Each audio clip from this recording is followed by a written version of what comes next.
fam, it's Alesia Michelle. From Washington, D.C. Music can be feeling and fireworks. I got a new video. What do you think? Talk to me in the comments below. You know it. I made it. Hey, thanks. Hey Eurovision fam, it's Alesia Michelle. I'm ready to go. Eurovision fam, are you ready for the show? I got a new video.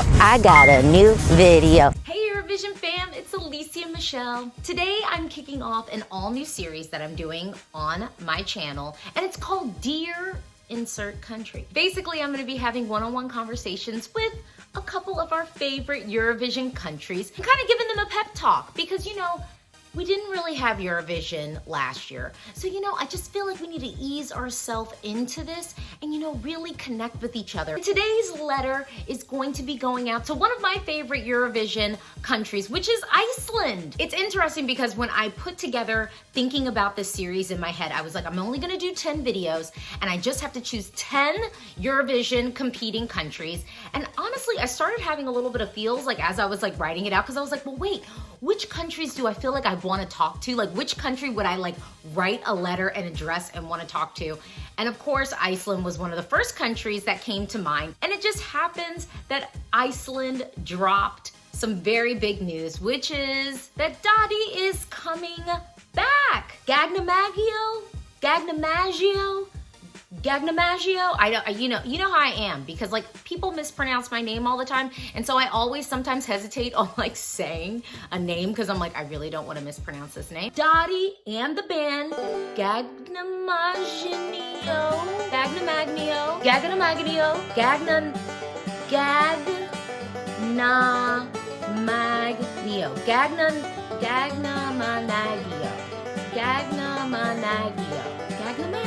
Might not be that.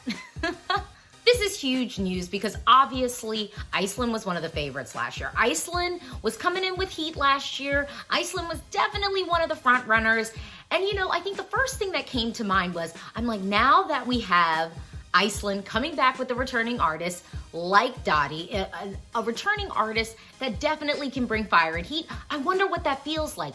Is this a sense where it's kind of like, we don't want anyone cracking under pressure? And I did wonder to myself, like, oh, is this like gonna feel like too much pressure maybe? And I think that Daði is like the best artist to kind of have, because I think that there's an ease and a coolness.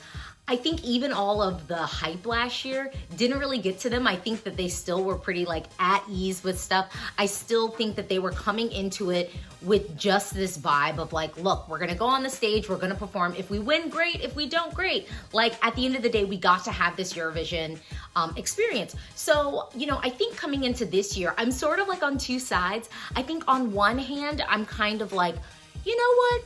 No, I really don't think that they'll feel any pressure, because ultimately it's like, what is that pressure? Will we have a song that a lot of people like and can kind of grasp onto it enough that they feel like, oh, this is the song I want to vote for to win Eurovision? And the thing is, they kind of already did that. I'm sort of wondering to myself, like, oh, well, if you've already done it before, then maybe it doesn't seem as difficult to do. Like, maybe it doesn't seem as challenging, and it's just sort of like, look, we've already done it. Also, I could say they've already done it, so coming in this time, it's sort of like, we don't necessarily have anything to prove. We can really just come in here and have fun.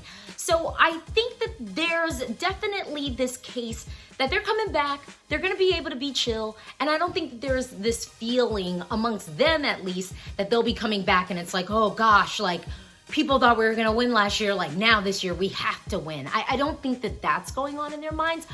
But also, like, it dawned on me that, you know, they go through this whole entire process last year to get to Eurovision. And, you know, we've been saying this, like calling people like returning artists.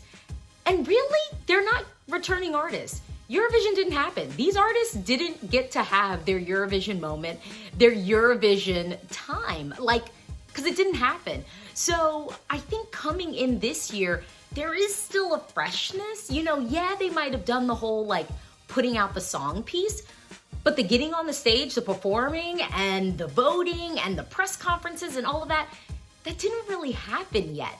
So, there could be a little level of pressure just because you are stepping into a little bit of an unknown world. I think we kind of think of it like, oh no, well, we got those songs, like Eurovision 2020 will just go down. We have the songs, we have the albums. It might not have had a stage show, but like it sort of happened.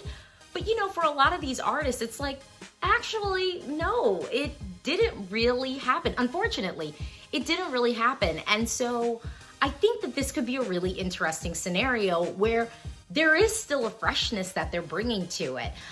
There is still this like unexpected feel. And I think that that's really exciting. I feel like in the past, I've always held a little bit of a torch for Iceland because they have really cheap flights. Yeah, it'd be like really easy for me to get there from the States.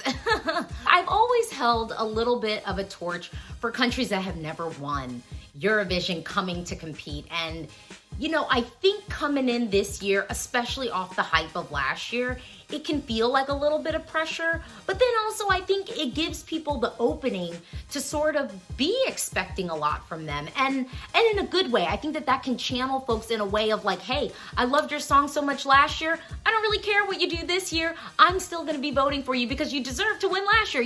That kind of fuel and that mindset also goes into this. So I'm curious to see how that maybe plays out. But I think the question that a lot of folks have always raised when it comes to Iceland is, well, can they host? And ultimately, I've always just been like, look, let them win. I think they'll figure it out because I think Iceland wants to win the Eurovision Song Contest.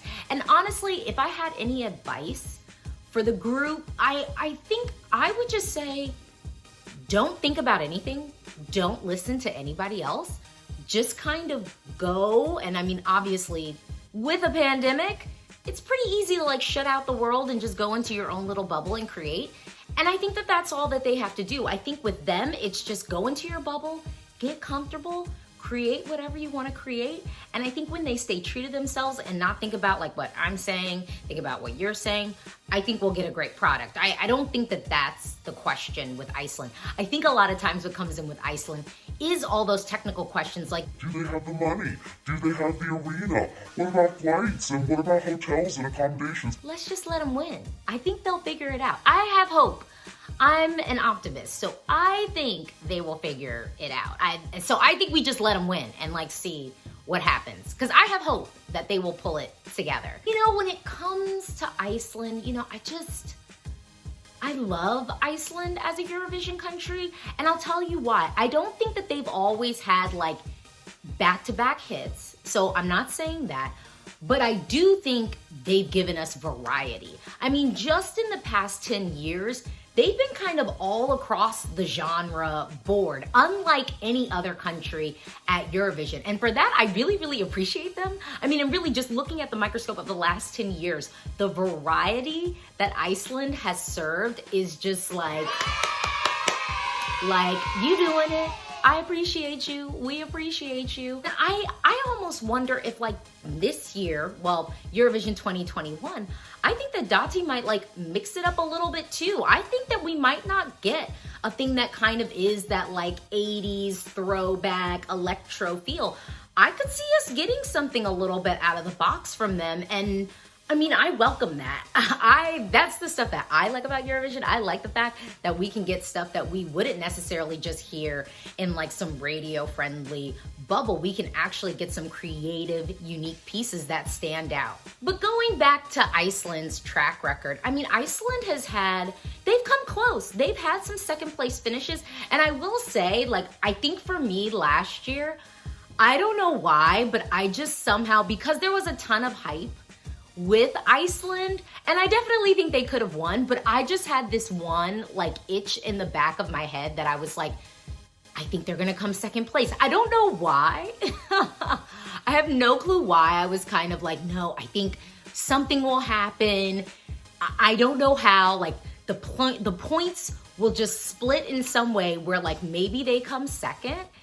And maybe I just think that because Iceland has been close. They've got 2 second place finishes, but I don't know, maybe this year they will be the bride. What do you think? Talk to me in the comments below. Let's get excited for Eurovision 2021.